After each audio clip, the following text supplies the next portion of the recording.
Your 8-minute question and answer period will now begin. How do you measure the long-term impact your projects have on the beneficiaries?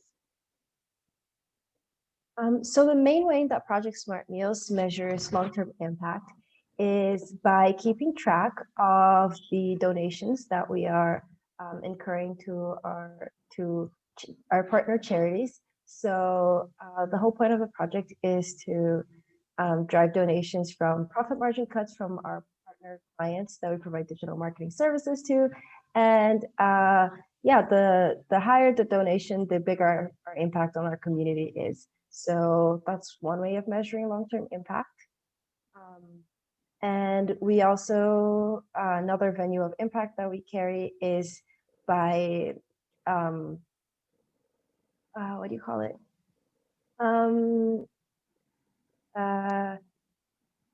Promoting sustainable eating practices. So our Instagram and social media reach is another way that we measure our impact. How did you come up with the idea for your project? The idea was basically curated by Dr. Eric Lee in our Faculty of Management in collaboration with the ex-president of Enactus. So that's how they came up. And yeah, Mars, please feel free to add. Yeah, and basically how this idea came about was in discussing with a stakeholder in the community, so a restaurant owner. They realized they could be addressing the issue of no hunger in the community of food security by creating this passive donation system. And so this was first created with Basil and Mint, a restaurant in Kelowna. And out of a $33 meal, $1 was donated to the UBCO food pantry. But since then, as the team has expanded, we have broadened the horizons of the project and incurred higher or lower profit margin cuts depending on the partner business restaurant. What areas of your project do you see as most innovative and why? I think a very big innovative part of this project of Smart Meals is getting a lot of different entrepreneurs on board with us to make sure they're community oriented and making sure they're socially and environmentally conscious of their decisions. I think they're on the right track, but it's good to make everyone aware that they can be a little more socially conscious. Yeah, another aspect that I think is innovative is that I have never seen this sort of passive donation system instilled anywhere else. We're the first of our kind, essentially, where we are not giving the consumer the choice of donating or not, but rather the producer. So the entrepreneur or business in the food industry in this case. Why is your team the right group to run this project? I think as students who are on campus, who are living away from home, I think it's important for all of us to ensure that we are looking as entrepreneurs as well, because we are management students, half of us, and yeah, I think that's one big reason as well. Yeah, I'd also like to add that in addition to what she said, it's also a good opportunity to exercise what we learn in class in a practical way. Have you engaged any subject matter experts in the development of your project? So our faculty advisor, Dr. Lee, he is a leader in food bank and food insecurity, food management research. So having him as a person that guides us in the development and expansion of this project has been really beneficial, as well as we involve our partners in the food bank to help us with our campaigning efforts.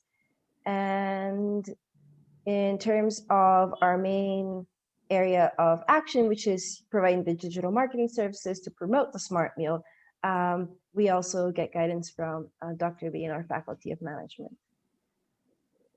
What didn't go well this year, and what did you learn from it? A lot of things actually went well this year, and I'd say the only thing that didn't maybe go well is the fact that visiting our clients in person. That's the only thing that I find challenging. If not for the pandemic, we'd actually be present at their sites, maybe collecting data and tracking the donations. That's one of the things that did not go well, and we're planning on improving it online by having an accountability check done.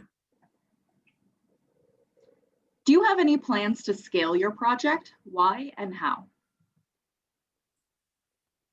We actually have a huge plan to scale our project because now we call it the new social movement, and we're going to work with our boundaries since we all offer services online. So we're definitely going to scale our project federally. As well as we have partnered with a NGO tackling food insecurity in Ecuador. So I'd say in that way, we have already scaled the project internationally. Did your team take any action to increase diversity and inclusion? Yes, I think our team is very aware of how diverse it can be and very inclusive. So anyone who wants to be on board is more than welcome to, as long as, you know, they are doing the right things and they know how to approach each situation. That's pretty much it, but diversity is a very big concept for the team. Mm-hmm. Not only of the Smart Meals project, but I'd say the Enactus at UBCO Club as a whole. On our Smart Meals team, we actually have majority of us are women, and we are women of color, and we have have had really productive meetings since now, and we're from all different countries. I personally am Brazilian, and yeah, that's just how diversity plays a little into our operations. We all have so many different ideas. Yeah, it's a very important role in the club and in Enactus UBCO. Was there any unexpected negative impact or externality related to your project? I actually can't think of anything negative because we only had positive feedback from our clients so far. They haven't faced anything negative. So yeah. What is an example of a hurdle you faced because of COVID-19, and how did you overcome it?